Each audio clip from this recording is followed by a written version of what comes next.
I mean, maybe that is the, I don't know, magic of Dawson's Creek is it takes the most like cringe things that are so universal. Maybe it should be called Cringe Creek. This is Whose Creek Is It? The podcast where two sisters recap and pontificate about the show Dawson's Creek. I'm Miranda, and I've seen the whole series at least 5 times. And I'm Allison, and I'm watching the show for the very first time. Let's get started. Season 2, Episode 13, His Leading Lady, came out on February 3rd, 1999. The director was David Semel. The writers were Shelley Meals and Darren Goldberg.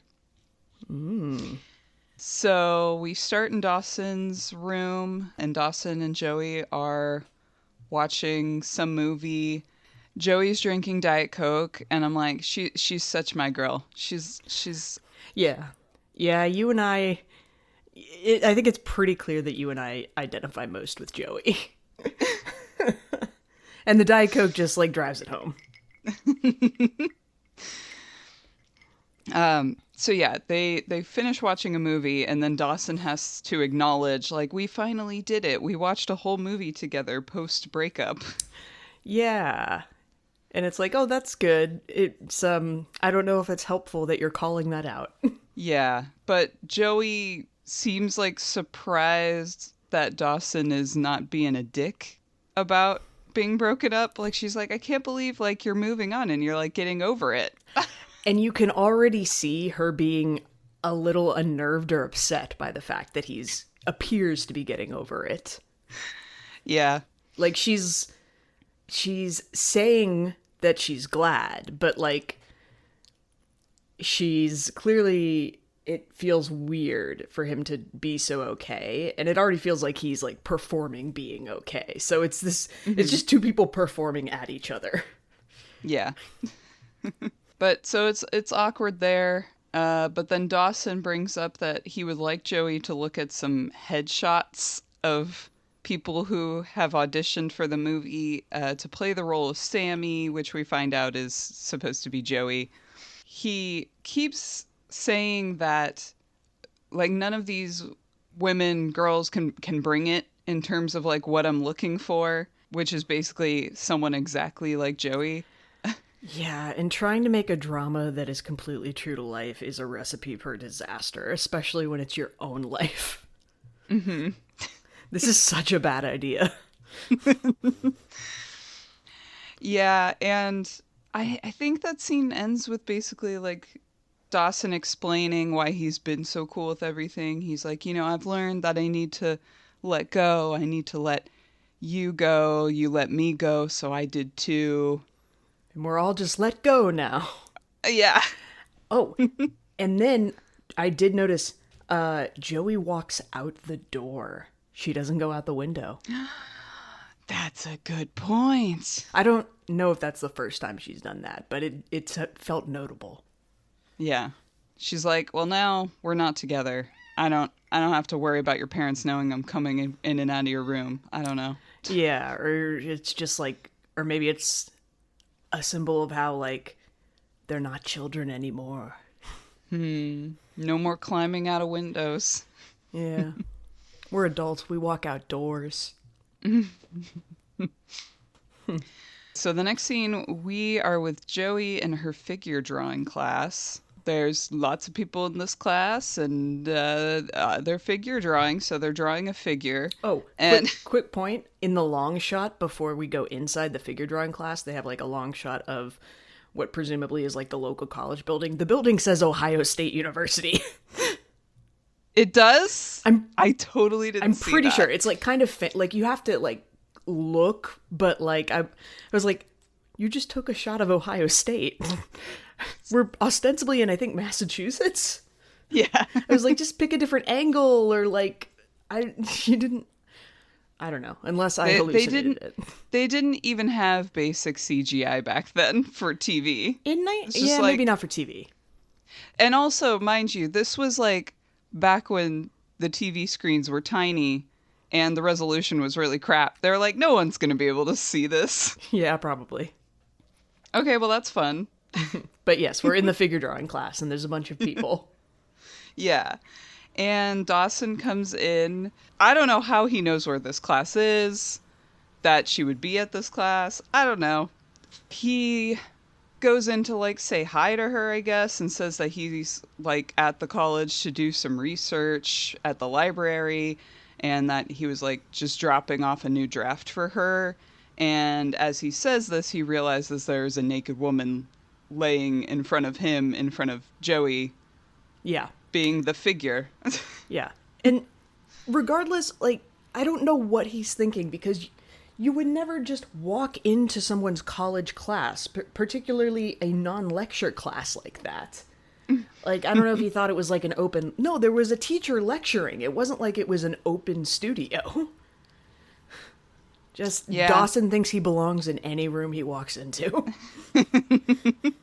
Yeah, and so Dawson has no chill. He like gawks at this woman in front of him, and then Joey has to tell him to like GTFO. Get out of here, dude. And then the lecturer like personally says, I need to ask you to leave. Then we are with Pacey and Andie. Pacey's talking about his butt. Yeah. Talking about the butt and the significance of the butt in human sexuality, and how you can't see your own butt, and maybe that's why we're so intrigued by it. Which also, like, I get that I don't feel like a teenage boy, particularly in like 1999, would verbally engage about his own butt. But I was not a teen boy in 1999, so who can say? My theory is that they're like, we need to have this scene where Pacey finds a prescription bottle in Andie's trash can, and we don't really have any dialogue for it. Yeah, that sounds about right. Let's just improv talking about his butt. I don't know. Yeah, that would be a fun if they were just told, talk about Pacey's butt, improv it. But basically the point of that scene is Pacey finds an empty prescription bottle in the trash, and he's concerned. Yeah, and I'm just like, Andie, it's okay. Does Andie also swallow pills in that scene? Like, she like goes in the She bathroom? does. Yeah. She like subtly does it in her bathroom, like around the corner from him. I just like, I want to like grab her shoulders and be like, Andie, it's okay. And then I want to grab Pacey's shoulders and be like, bro, A, it's okay. B, it's none of your business. Clearly, there's a doctor involved doing this. This is not a problem for her boyfriend to solve. This is not even necessarily a problem. This is just a medication, dude. I don't know. I like to make it fun. I'll be like, these are my don't be sad pills. Yep, this is my cocktail of things that makes my brain work. Then we are back at the college in the library with Dawson. He's looking through books, I guess, and the figure model finds him there, and Dawson apologizes for being weird. Mm-hmm. He's like, how do you do that? Like, how do you get up in front of people and do something like that? And she says, well, I'm a drama major, and like, I see it as an acting exercise. Oh man, this is, yeah, she's such like a maybe first or second year college art student. Mm-hmm. And I mean, we all have to do it. We all have to be that at some point, but then we must look back on it and cringe. Yeah. Okay, so Dawson then mentions his film, and he mentions he's filming it at their high school or something along those lines. And so she's like, oh, that's so sweet. Like, you're, doing your first film. And he's like, actually, I already won a film competition award thing, and This is my second movie that's funded by winning that competition. Yeah.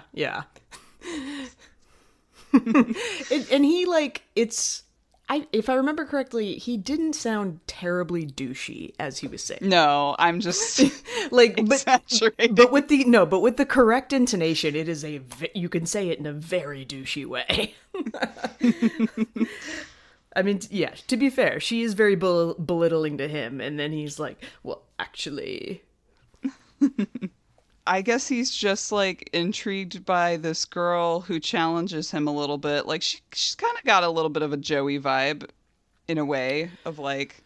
A little bit, yeah. Trying to check him a bit. And I think he's also like, you do acting, great.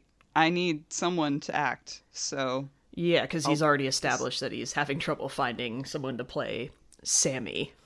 Mm-hmm. Yeah, so he asks her to audition. He gives her a script, and he's like, you can read it over, tell me what you think. Here's my address. Yeah, I don't even think do we learn her name in this scene? Devon. Yeah, it's Devon, but I was like, I got pretty far, and I was like, wait, I don't know her name. Pretty sure it was in that scene, Yeah. But yeah. Okay. Before she leaves, she says something like, stronger men have been crushed by my opinions, or something like that. I mean, here's the thing, is that being able to give and receive feedback in a constructive way is a huge part of studying the arts and humanities. Mm-hmm. And this is going to be interesting because we know that Dawson has asked for feedback before and then had a meltdown when he got it. Mm-hmm. But also she's acting as if she's, again, somehow making what should be a normal interaction so pretentious. Yeah, so then we are over at Graham's house. Grams is alive! Yeah. Yep. When was the last that's time? True. When did we last see Grams? I don't know. It's been episodes ago. Mm-hmm. Which, by the way, this woman who plays Grams, hold on, I might have her name here. Mary Beth Peel. She's still alive. Hey. And she got her start on Broadway. Oh, cool. And like sang opera. Whoa. And then she is in Dawson's Creek. That's cool. Dude, opera. I've seen live opera. It is wild. But anyway, I was just like, I wonder if she's alive. I hope she is, and she is. Yeah. So that's fun. Good. Yeah, she was playing a grandma 27 years ago. I think they did age her up. If I recall, like, they made her look older than she was at the time. But some of us do go gray early. Yep, we do. Grams is there and brings a boy home called Tyson, who goes by Ty, and she seems to kind of be setting Jen up, or just being like, here's a boy that I think is like okay to be around my granddaughter, so I'll just try to make them friends. Mm-hmm. Because, and like the evidence is that I got him to carry my groceries. Yeah. And that's all the information we have at this point. But yeah, further we get in the episode, we later learn probably some more. We can infer some backstory. Mm-hmm. But yeah, Graham seems to be pushing Jen to invite him to like work on the production of Dawson's film. Pacey goes to Dawson's house and tells him about the Xanax bottle he found in Andie's trash can. He's like, do you think Andie's been different lately? Like, do you think something's changed about her? And Dawson's like, nope, she's pretty much always been bouncing off the walls. Like, yeah. It's just... yeah, and it was only as you were saying this that I reflected on, like, hey, Pacey, she clearly doesn't want people to know. It is in itself not cool to then go tell your best friend about the medical issues of your girlfriend. Yeah. And then in this, if I remember correctly, Dawson gives some actual good advice, which is like, leave it alone. Yeah, well, he says, if you want to, like, if you're concerned, why don't you ask her? Yeah. Instead of talking to Dawson, he's not going to have an answer. Yeah, people don't love when you plot on how to manage their mental health. Yeah. Pacey says he's afraid to confront her, like somehow it'll make her like spin out or something. And Dawson's good advice is, I think you should just try to make her have as much fun as possible, be as lighthearted as possible, like make her life easier, which like true, but also like I don't know. I kind of liked that in that he's what I took that to mean as that was that you have the ability to provide her with an outlet that's more relaxed and a place where she doesn't have to be so tightly wound. like instead of being her doctor, you can just be her boyfriend. Yeah, just be her boyfriend. Just be someone that she doesn't have to be spinning out about. Mm-hmm. Did you find it was too, like... I just felt like, I'm like, that's not going to fix these problems. I mean, like... yeah, you're correct. But, okay. Devon comes to Dawson's house later to give feedback on his script. She criticizes it by being like, yeah, this is pretty angsty and overanalyzing, and it's just kind of hard to, like, see past through all that. Dawson starts getting defensive, obviously. And then she's like, I'm just trying to, like, give you my feedback and have you see it from, like, my perspective. Like, this seems like a very youth perspective. And he's like, yeah, you and all your 2 years of college experience. Yeah. To which she's like, well, that's a vast difference. Like, where you are and where I am now is vastly different, which is true and not. Yeah. But yeah, she comes in kind of hot. He asks, like, what do you think? And she's like, I didn't love it. Which, kids, it's a cliche, but compliment sandwich. or shit sandwich, whichever way you look at it. You put the criticism in the middle, and you say the things you liked, and sometimes you have to work hard to find the things you like, but it does help them hear the middle part. You could be like, wow, this really looks like a script. I think you've worked really hard on it.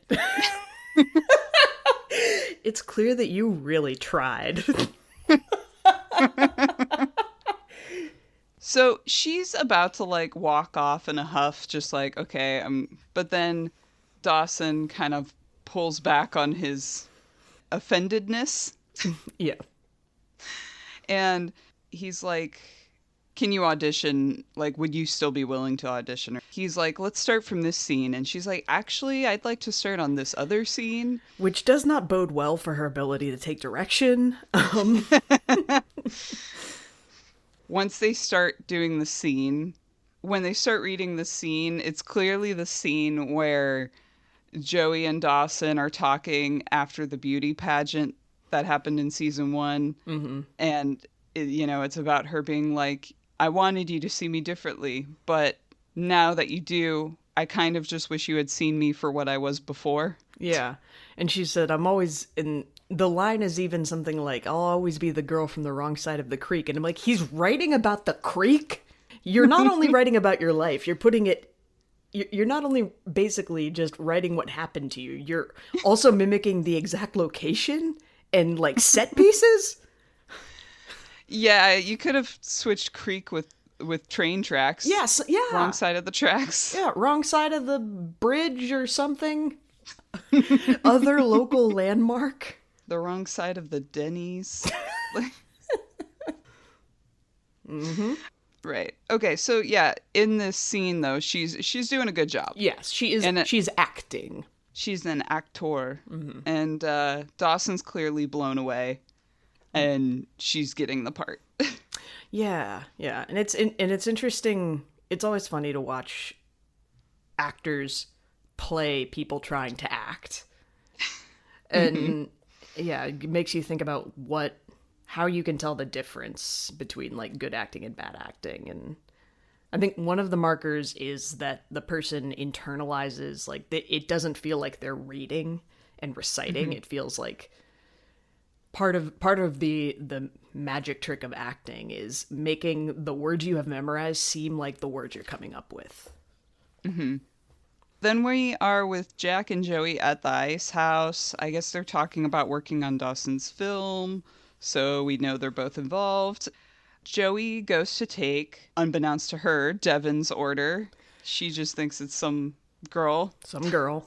And so she goes to take her order, and Devon is being super weird and is like repeating things that Joey just said and like trying to like mimic her body language. Yeah.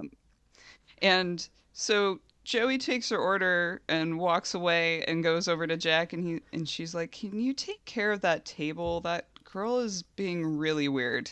Yes, super creepy. Yeah.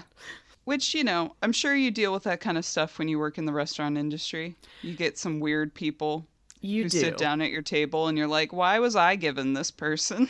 Oh, yes, you do.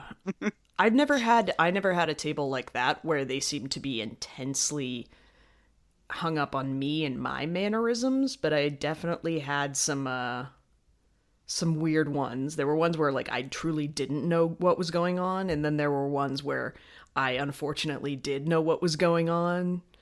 Like one where an adult son like stormed out on his mother, and I don't know what it was about. But you had to be like, oh, all right, so Here's the check. yeah, I think you're probably leaving now. Unless you want a Kahlua pie. Jack does go over to her to like give her drink order or something. He asks her if she needs anything else. Devon asks him, "Can you tell me everything about that girl?" Like, Which, if someone ever says that about a friend or a coworker, that is a red flag. Also, just PSA for anyone. If someone comes into your place of business or your work and starts asking invasive questions about a coworker, you do not engage. You do not know anything. This is a known tactic by stalkers and abusers. They pretend they already know the person, or they ask questions. You don't know when they work. You don't know when their next shift is. You don't know. End of PSA. yeah. Pacey goes to Andie's house and brings up the bottle. Yeah. Andie says the lie she had previously told was that it's her mom's. Mm-hmm. Pacey pushes her on it, is like, I found this in your bathroom in your trash can. Mm-hmm. And like, I can tell something's going on. And that's when Andie says she started taking it after Tim died, her older brother. Yeah. She says like it helps even out her mood swings, which I was like, I think it's a mood stabilizer that you're looking for, not Xanax, but okay. I mean, Yeah. Xanax can be used for like anxiety and Yeah, and I think it's also not uncommon. I think there can often be a lot of miscommunication or less than ideal communication with people about their mental health care, because it's a difficult thing to explain, and a lot of people don't have sort of the background in it to understand, and yeah. yeah. But you and I, We're pros. yeah, we're proficient. Yeah. But he's like, he says something about like not hiding it from him, and I was like, okay, not announcing it to you is not the same as hiding it. Yeah. You don't have a right to know everything about her all the time because you've been dating for a month. Mm-hmm.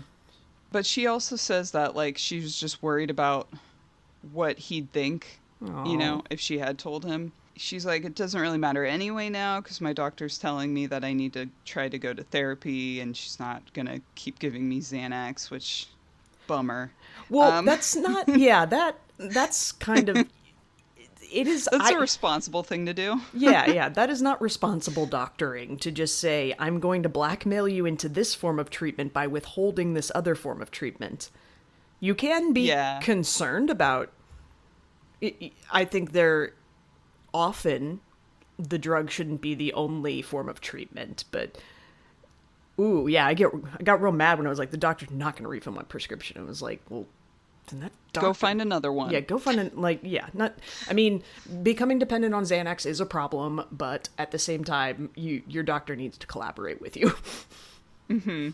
That scene basically ends with Pacey saying, well, you know, I worry, and I'm worried about you. And she's like, don't worry, I have it under control. Like, everything's fine. Mm-hmm. You know what I need? Control, and I have control. We are at Dawson's house doing rehearsals. He asks Jen to play Jen. Yeah.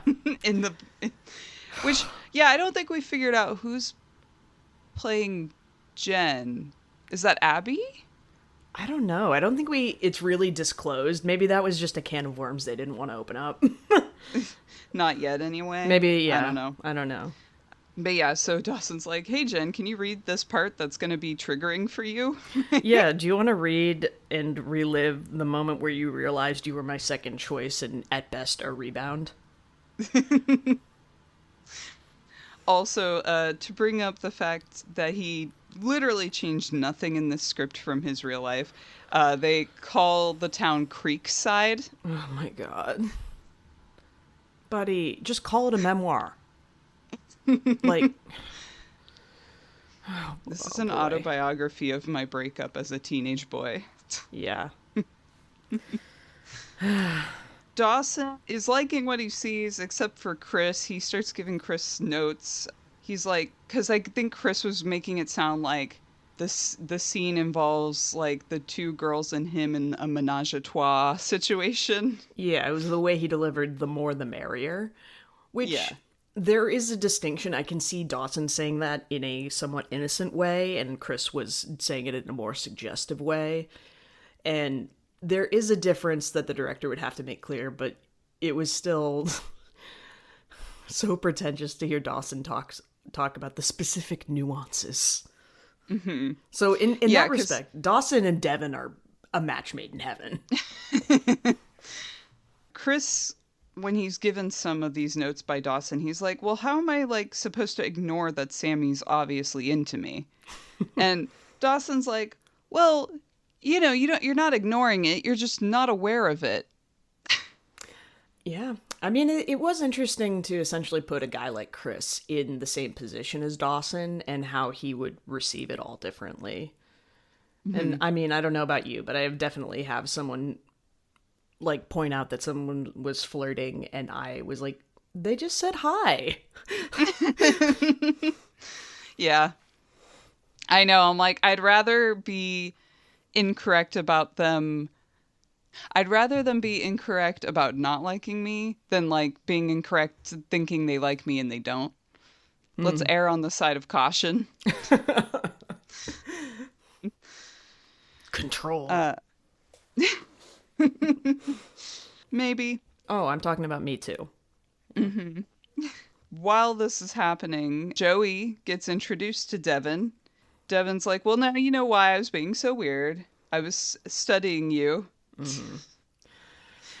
And she asks Joey for some insight on the character, seeming to be earnest about it, but also weirdly kind of passive-aggressive. And Joey's just kind of like, do I engage with this? What do I do? Like, she just seems bothered by the whole situation. Yeah, and I think Joey has a right to be bothered, like, because Dawson feels like he's telling his story, but, like, you can't, it's not just your story, and you're involving people.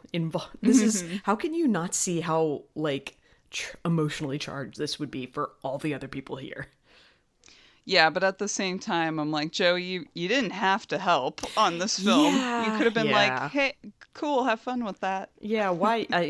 Logically, a number of people shouldn't be involved in this project. They're filming, and Jack knocks something over, it seems, while they're filming. And let's see, Ty is also there. Yeah, what's Ty's deal is what I'm thinking at this point. Yeah, like he's just a random person we've been introduced to but know absolutely nothing about. Yeah. Ty, I guess, was also involved in like bumping into Jack or something, and he uses the excuse that like Jen was distracting him. Yeah. I guess because she's so beautiful or something. Or something, yeah. Did she say down boy? Yeah. Yeah. Good for you, Jen. She is confident in that respect. Mm-hmm. Mm-hmm. Jack is starting to take notice that, like, something is off with Joey, like, that she seems to be kind of upset and uncomfortable. Yeah. At this movie filming. Yeah. Joey assures him it's fine and, like, I guess feels the need to assure him that, like, their relationship is over and they've moved on. And I'm like, that wasn't exactly his question, but okay. Like, Yeah, yeah. And like good on Jack for noticing she's upset and like being able to pretty correctly surmise what it's about and then being able to kind of present it back to her as like, hey, this would be upsetting to me if I were in your position. Like I thought he was very emotionally aware in that conversation. so then we cut to like a filming montage. Yep, with a bare naked lady song in the background. During this montage, like, Devon is watching Joey as Joey's giving direction to people. Like, she's like following her around and taking notes on her mannerisms and like her how she like physically positions herself and all that kind of stuff. And Joey is noticing this and is just trying to like ignore it. Yeah. Ty is like all over Jen and being flirty, but like Jen's kind of giving it back. Like she's also being kind of flirty too. They're having a good time. And then let's see, we go to where Chris and Devon are criticizing the script. They just don't understand where the characters are emotionally, I guess. Which, to be fair, I was struggling to understand this exact thing in season 1. I was like, I think they're doing this because this... I did not have someone to explain it to me like they do. Yeah. Wait, I did. But I had you. as best as I could do.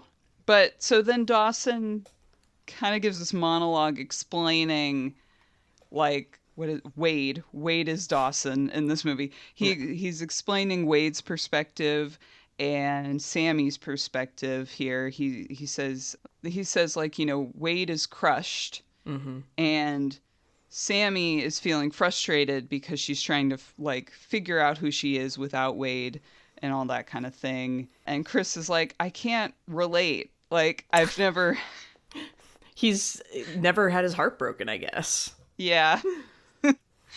Dawson tries to explain further and he takes a look at Joey across the way giving direction to people, just being so like competent and confident and pretty.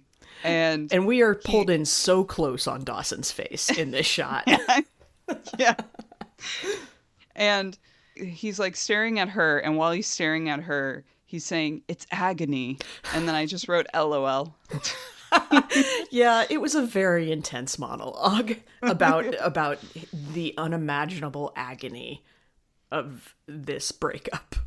Which I know is real and it is how people feel, but I mean maybe that is the, I don't know, magic of Dawson's Creek, is it takes the most like cringe things that are so universal. Maybe it should be called Cringe Creek.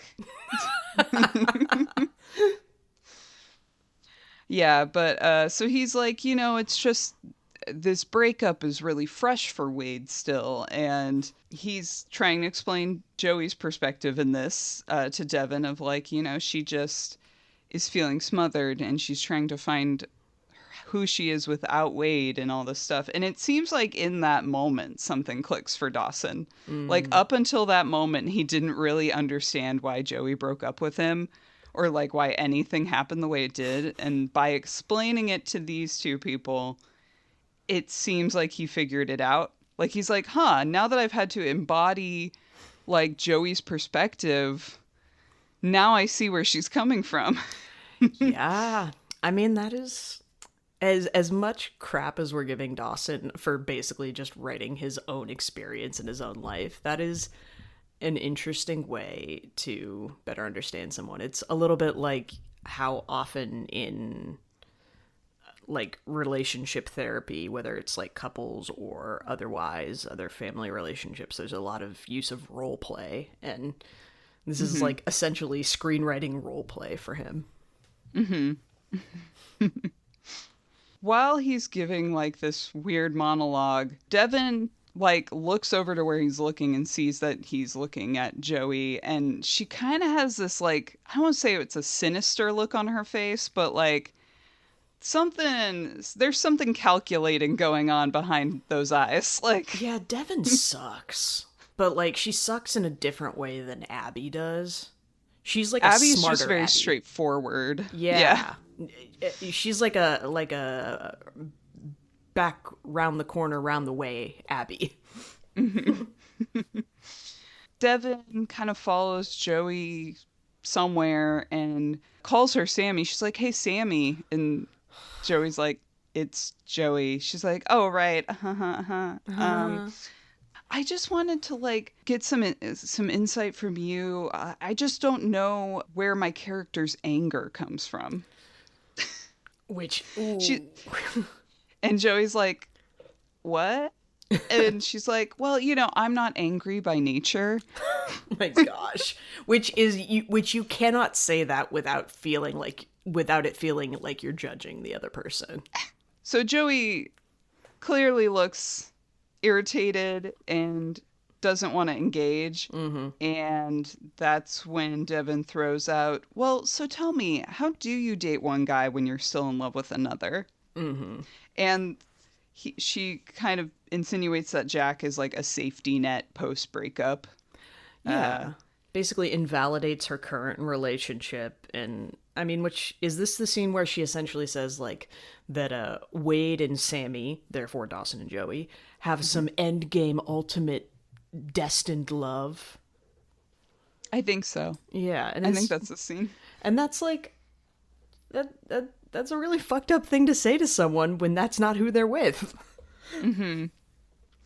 Yeah, but it's clear she's doing all this to get a rise out of her. Jack happens to come by and is like, "Hey, what's going on here?" And then Devon calls him like the transition guy. Ooh. It just and I just wrote down, Devon is so rude. And like, people will make a lot of excuses for artists, for directors, for actors, for writers. They will make all kinds of excuses for their bad behavior and their rudeness and even their abuse of people. And as if like making good art undoes it. And it's like, no, it's not a trade-off. It is not being an asshole that allows you to make good art. Mm-hmm. But once Devon says that to Jack, that's when Joey snaps. Mm-hmm. And I don't remember exactly what she said, but she does her normal thing where she like gets that tone in her voice and she starts speaking really quickly, and and Devon seems pleased. She's like, "Oh, thank you," because she finally got the reaction she wanted, so she could pretend like she was doing it to figure out how she should act angry in the scenes. Mm-hmm. And Devon might even believe that that's what she was doing. Mm-hmm. And Jack goes, "What was that?" And Joey's like, "She's too short to play me," and walks off. Which, she is tiny. Yeah. She's a tiny person. Mm-hmm. Meanwhile, Andie is coming after Devon because she lost like a hair clip that is considered a prop. And I guess Andie is in charge of props. Yeah. And maybe continuity or something. I don't know. Mm-hmm. And so she's like yelling at Devon, and Devon is giving it back to her. And Pacey pulls Andie aside and is like, "You need to calm down." Yeah. Yeah, this was tough because I felt like they needed... I felt like for this scene with Andie to work, they needed to plant something earlier in the episode because it seems kind of out of nowhere and it makes her seem very unhinged. Whereas I feel like it would have been stronger if they had made it a little more understandable so that like, yeah, maybe she went a little far, but like I can see how she got there. But this goes from 0 to 60, which makes it like kind of either unbelievable or make it very clear that they're trying to make her look unhinged. Yeah. I'm not sure what they're trying to do here. Yeah. Like, are you trying to make her seem unhinged? Mm-hmm. Did you need like one or two more scenes of Pacey kind of being too protective and on her case? Yeah, it was like if they just needed a little bit more to set it up. But yeah, so she gets really mad at Pacey and says that, she has a lot going on, she has too much going on, and she's like, and I can think of the first thing that would need to go, insinuating it's Pacey, which I'm like, not Dawson's movie? That Yeah, seems like a good thing to let go. there were But so many okay. people who should have tapped out on this movie. Like Joey should have gone, you know what? I thought I could do this, but I can't. Jack should have been like, you know what? I probably shouldn't be involved with this considering my relationships with all these people.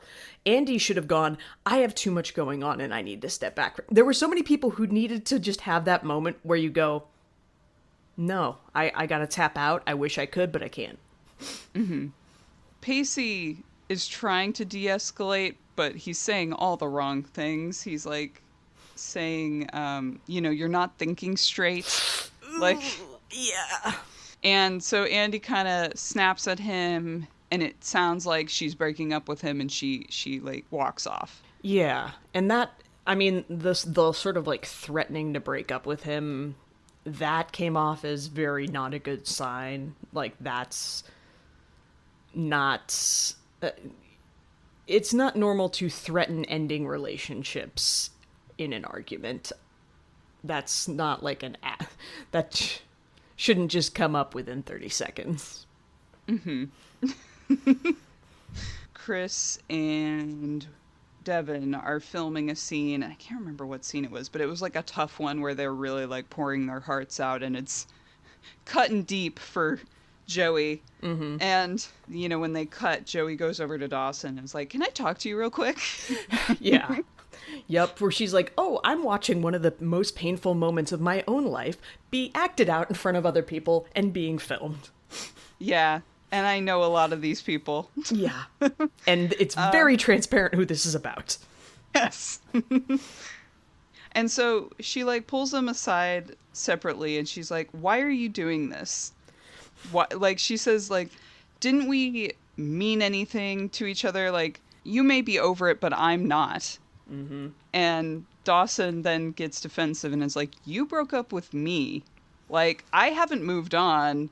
This movie is what's keeping me going right now. Yeah, it was.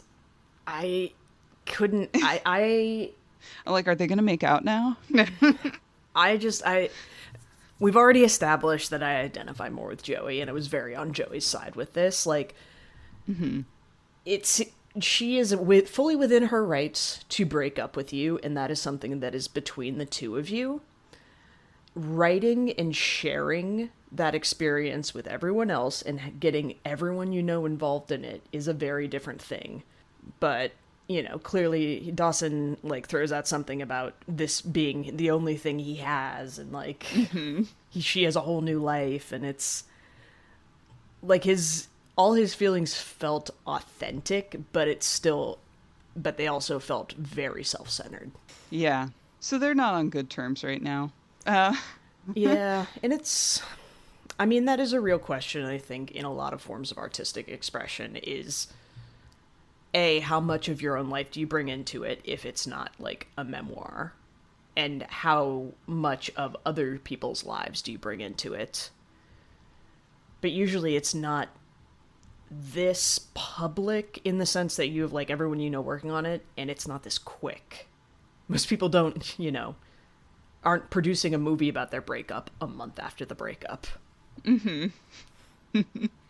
We then go to Jen kind of like helping people out. It's like the end of the day of filming, and so she's, directing people, and I don't know, just being very confident and like seems to be very competent at like being this movie producer. And I don't know why Graham's suddenly there, but she is. Oh, she's doing craft services, I think. Oh, okay, right. She's doing like the most informal crafties. Yeah, she brought snacks. Yeah. And Graham's is watching her do all this, and she says that she's impressed by Jen. Yeah. And she's like, gosh, a woman movie producer. What a wonderful time to be a woman. She's Yeah, like, you can do anything. Sorry, that was just rough to watch right now. Yeah. She's like, you can do anything you want. And without a man by your side. Which I felt like she meant in a pretty earnest way, but considering their history, Jen was like, you just had to add that, didn't you? I don't know. I mean, I think part of it is what I thought Grams was getting at there was like, you know how Grams was trying to push Ty on her earlier in this episode. And I think seeing Jen be so independent made her realize that, like, I don't know, like she like it's not a matter of like she has to find the right man. It, you know, like she doesn't have to find a man at all. Yeah. Yeah, as Cher said, Mom, I am a rich man. Or something like that. Yeah, and it was, that is a really, and that was like a nice moment because you can see Graham's reflecting on like her granddaughter her life has possibilities that Graham's life just didn't have. And Graham's is like, sort of taking that in, but also seeing Jen in a different light that I think Jen really needed to be seen in, and Jen really needed reflected back to her. It was a nice moment. Yeah, I said, I just in all caps, good job, Grams! Yeah. And then it got more complicated later, but... Yeah, but like, I don't know if you've experienced this being hyper independent, but have you ever had like, usually it's guys, I feel like, but really any older person, maybe you work with them, or maybe they're your parents, your friend's parents, or just someone older in your life who like recognizes you're so independent and they're like surprised by it, or like it's a little bit offensive. They're like, wow, you really are like you did that all by yourself. And I don't know, I've experienced that a bit through my career. Yeah, I can definitely see that in your career. I think in mine, I'm not sure. I went down a very different career path, so I think it hasn't happened as much there. I've worked a lot in marketing, which is like within the world of like corporate business, that is the department that generally tends to have more women. It also tends to get overlooked and shit on, but and we could draw conclusions as to why that might be. And I think I have. It's funny because it's like, how much of a response do I give these people? Like, well, what alternative is there? Like, yeah, that is something that I'm working on. I'm going to be starting a new job in sort of a helping area, and something I'm realizing is that I am a very independent person and I don't expect help from people. So it's going to really challenge me to be in that helper position when my sort of default attitude towards life was, well, just figure it out yourself. And to be clear, helping people in all ways is so very important. But I'm like kind of seeing in real time the way that I don't expect help and the way that it is acceptable and even encouraged often in other people. Allison's giving me the most painful smile right now. I mean, I just don't want to get into like the depths. I don't want to get. We can talk about it later. Yeah, well, more off. I'll tell you more about it offline. You'll get it. But it's just something I'm realizing. Yeah. So Ty comes by to Jen and asks her like, "Hey, so we were gonna like meet up after, right? Like we're gonna go do something right now." And Jen's a little worried that Grams is like gonna judge her, or yeah, she seems to like be preemptively experiencing judgment before Grams does anything. And Grams says like, "Have a nice time. Yeah. Don't be out too late." Yeah. And it's like, wow, Grams is really doing it. She's learning how to parent. Yeah, which, like, yeah, I don't. Yeah, where are Jen's parents? They just They said, you had really, sex in our bed, we never want to see you again. yeah, I know. I'm like, why couldn't her parents have just died? I guess there's more trauma to be had from having living parents that have chosen to not be with you than for them to just be dead. Shit, yeah. Okay, so next Pacey is sulking in the hall. He's like sitting on the floor against some lockers, just like, woe is me, all sad. And Dawson comes up to him, and Pacey's like, I just pushed her too hard. And Dawson's like, puts a hand on his shoulder and he's like, let her go. Yeah. Yeah, he's just like, the only thing you can do is let her go, man. As if it was like, well, you said you were letting Joey go, and clearly you haven't let her go. So is this like a do as I say, not as I do thing? You're like, that is the right course of action. I am just unable to take it myself. What are we doing? Yeah, but Pacey's like, oh, like you are with Joey? And Dawson's like, well, I'm going to do it. Like, I've decided I will actually let her go and that she'll come back if it's right. Yeah, just you watch me let her go. I'm so gonna do that. But Pacey gives the opposite vibe. He's like, no, I'm sure about her. Like, I am not gonna let her go. And I'm like, this is good and bad. Yeah. It's a mix of things. It definitely is, because some people, especially hyper independent people, need some like reassurance, need you to maybe offer help and offer support more frequently or more repeatedly for them to finally accept it. But at the same time, when a girl tells you no, it means no. Life is complicated, kids. It's all shades of gray. Yeah. We'll quickly move to Ty and Jen, who seem like, Ty's taking her to a house, and he's like, oh, yeah, we're meeting some other people here. And she's like, oh, a house party? I love a house party. Yeah. And so they go into this house, and there's a bunch of people their age there, but it's a Bible study. Yeah.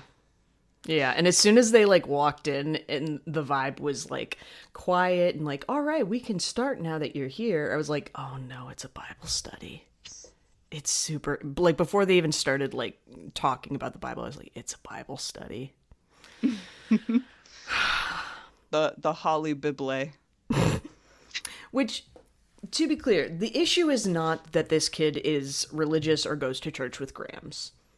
The issue, for me at least, is A, that clearly the church or religion was a key part of him connecting with Grams and then connecting with Jen.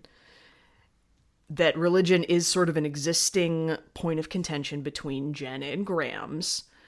And the fact that the first thing he wants to do with her is take her to what is essentially a church event. Which, if you are not a Christian and you are being brought to a church event, from experience, it feels very much like, okay, let us fix you. Yeah, or just like you feel very ostracized. Like you feel very left out, very like, I don't belong here. Yeah, and she's essentially been tricked into this. Yeah. So like, yeah, it ends with Jen looking uncomfortable, which like, I've never been tricked into going to Bible study, but like, I remember one time I went to a friend's birthday party in high school. And I was friends with a lot of religious people. I don't know why. I just was. You were a good kid. Yeah. And so I went to this birthday party, and I think it was before we ate or something.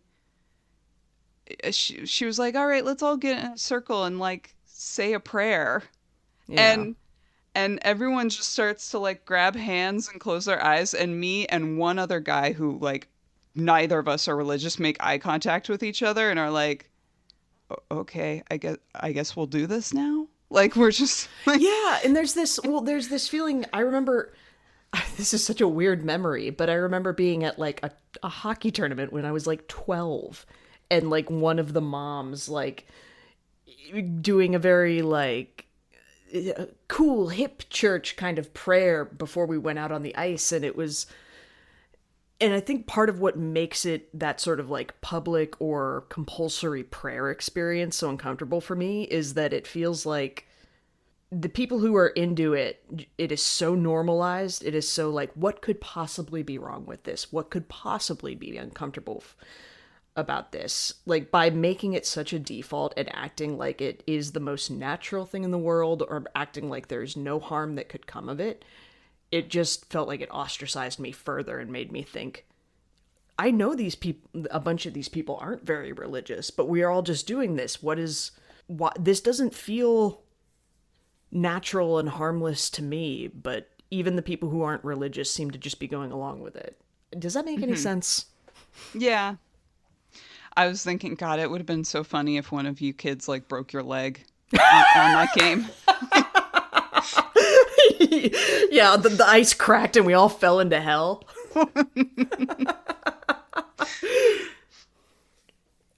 Yep. But yeah, it's just like, all right, this person needs this, and for some reason, I guess we all just agree to do it. Yeah, and you wonder how many people are just like, I think there are a great number of people who are like, you know, who maybe go to church once a year and they're like, yeah, default church is a good thing to do, and they think of it like recycling or exercising. They're like, oh yeah, that's a good thing to do, I'll do it. And then there's, I'm not sure where I'm going with this, but there's the gung-ho people who are very into it and feel strongly. And then there's a large subset of people who don't have a super strong opinion, but are like, oh yeah, this is default good. And then there's a few of us who are just like, I don't like it. It feels passive aggressive. Yeah, and I feel like the only way to get through this interaction without it becoming a scene, and without me becoming a disruptive force, and without me being a problem, is for me to just go along with it. Mm-hmm. We need to do a time's up for religion, like we did for men. Yeah, because that went great.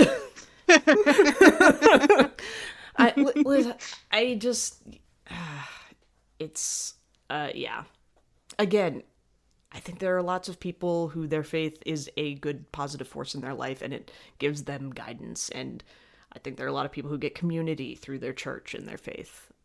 And that's great. It's just when you're not a part of it and then it becomes this sort of default expected thing, it feels very ostracizing. Mm-hmm. Anyway, so Pacey... Yeah, sorry, I feel like I've been monologuing. No, it's good. It's good. I'm right there with you. I agree with what you're doing. Yeah, I'm also trying to keep us on track because I know you gotta go soon-ish. Okay. So... We're doing great on time. Yeah. Pacey goes over to Andie's house and knocks on the door with like a rose in his hand. Yeah. And Andie opens the door, sees it's him, and like slams the door on him. And goes up the stairs to her room, and he keeps knocking on the door, and she's like, I'm ignoring you. and and then Pacey walks to like the side of her house, sees like a vine trellis thing, and starts climbing up it to her window. Yeah, this like trellis that's made out of like pieces of balsa plywood. wood. Yeah. Yeah, and Andie hears him coming up, and she like sticks her head out the window, and she's like, "What are you doing? And why are Pacey's you climbing my house?" Pacey's like, I won't leave you alone. And she's like, "You're being crazy." And he's like, "I'm not gonna let you push me away." And he like, and you know, he's about to fall. And then she grabs him and like pulls him in through the window so he doesn't die. Yeah. And it's very like it gives off the vibes of that movie from the 80s where that guy has like the giant boombox over his head. Oh, Say Anything. Yeah. Yeah. Kind of that. Big romantic gesture. Which is questionable in terms of boundaries. Yes. But we weren't really But- there yet in 1999. We weren't questioning it. We're like, it's so romantic. He almost died climbing up a window for her. He gets into her room, and Andie is like kind of, I don't know, backing off, or just not being as angry, I guess. And then she's like, I just want to feel better. Like, she kind of like breaks down and is like, I just want to feel better. Yeah. He's like, well, I can help you. I can help you because I love you. And she says, I love you too. And I guess they make up. Yeah, and that, yeah. It's, I mean, yeah, I think he is overestimating his ability to make change and impact this way in her life. Like, it's tough, because whenever you know someone is, like, struggling or suffering, you want to be able to fix it. But when it comes particularly to, like, mental health care, it has to be driven by the person involved. No one else can do it. Yeah. Like, if someone wants to, like, if someone needs to change, they're not going to change because the people around them want to. Like, they have to internally want to change, because it's like, otherwise, I mean, where's the motivation? Yeah.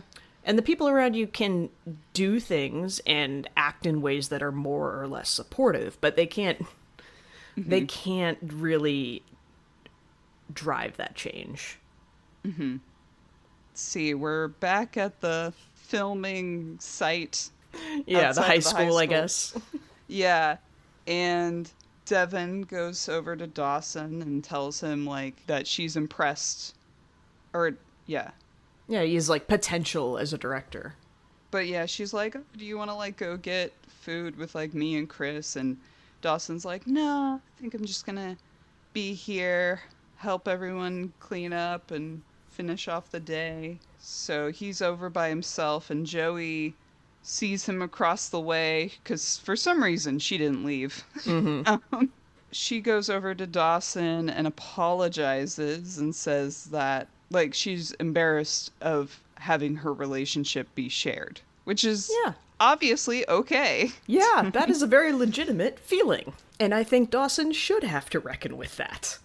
And Dawson kind of also apologizes. He's like, I'm trying to figure out how to be without you. I miss my friend. I miss having you to talk to. And Joey says something along the lines of, like, we'll always be connected. Kind of repeating what Devon told her of, like, the star-crossed lovers thing. Yeah. But also it's like, oh, we'll always be friends. We've been friends so long, like, you'll always be in my life kind of thing. Yeah. Dawson said, like, oh, we just need to move on day by day. Like, it'll get easier with time. Then Jack comes over and kind of interrupts this intense moment. Yeah. Poor Jack. I know. And he's like, oh, hey, let's go do whatever we were doing. Yeah. And so Jack and Joey leave, and Dawson's just, like, there by himself, kind of, like, taking in this moment of, like, starting this film and moving on and quote And there's unquote, a sad song playing in the background that I'm pretty sure is Bruce Springsteen. I don't know the song, but it sounds a lot like Bruce Springsteen. Yeah. It's like, ooh. Oh, yeah. Maybe, yeah. And that's how we end. That's the end of the episode. Man, that was like denser than I remember. Yeah, a lot happened. Yeah, it's funny because there weren't a lot of, like, big events, but there were a lot of, like, interpersonal events.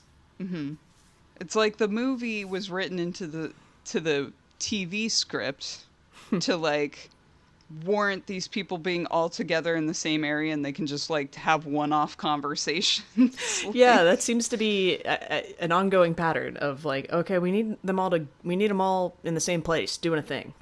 Yeah. Yeah. Have we had a field trip yet? I feel like that's a good opportunity. There will be some field trips in the future. Yeah. Not many, but I know of at least one. Okay. Well, Miranda, whose creek is it? Cringe? It's Cringe's Creek. Ooh. This is kind of hard. I don't know. Yeah, this really was like a charged episode for a lot of people. And I'm not sure there was anyone who had like the most growth. With Dawson and Joey, it kind of felt like they were stepping backward. Yeah, which in a way, the opening scene where he's like, I'm over it, you're over it, we let go of each other, that felt like just really inauthentic. I was like, this is a lie. So in that sense, going backwards kind of was progress, but Yeah. I don't know. And I really liked Jen getting that moment of being like, okay, I am competent and good at things and capable in this way that has nothing to do with dating boys. And even my grandmother can see it and acknowledge it in me. But she's still kind of mired in this issue of religion and of being molded or fixed by her grandmother. I feel like Andie had like a distinct lack of forward progress. Yeah. But like in a way that you have to have this stage before she can take ownership and like potentially improve things for herself. I think I'm just gonna go with Dawson. Yeah, that was sort of where I was leaning to, is that a moment that stuck out is when you were like, and I think when he was explaining Joey's point of view and you think that he kind of had an epiphany of like, oh, and he like got it. And I guess, yeah, and you can make the argument that him like admitting that he's not over it is good. And it was all kind of wrapped up in his movie. Like, I don't know. It doesn't feel like a super... It doesn't feel earned, or like it feels like it's hard when you just have to pick one. I'm like, we could say it's Devon's Creek. Yeah, but I don't like Devon. I know that was the thing, is like, well, this might be the last time we see Devon, so it's probably Devon's Creek, but I don't like her. Yeah, I think I'll agree with you and go Dawson's Creek. But, you know, He's got to win it once in a while. Yeah, and like, listen, sometimes the answers aren't satisfying. And part of growing up is learning that. All right. Well, the next episode is titled To Be or Not to Be ... And I have not seen it yet, but I did see the little like description of the episode on Netflix. And it piqued my interest. It sounds interesting. Yeah, it's going to be interesting. Well, we are gonna find out. Yep. But yeah, I think where are we? We're like well into season 2. I'm happy that many of the characters are branching out. Like Joey clearly has an aptitude for art and is pursuing that. It feels like her character's less defined by her family's position within the town. I like that Pacey has realized he doesn't have to fulfill all the worst things that have been said about him.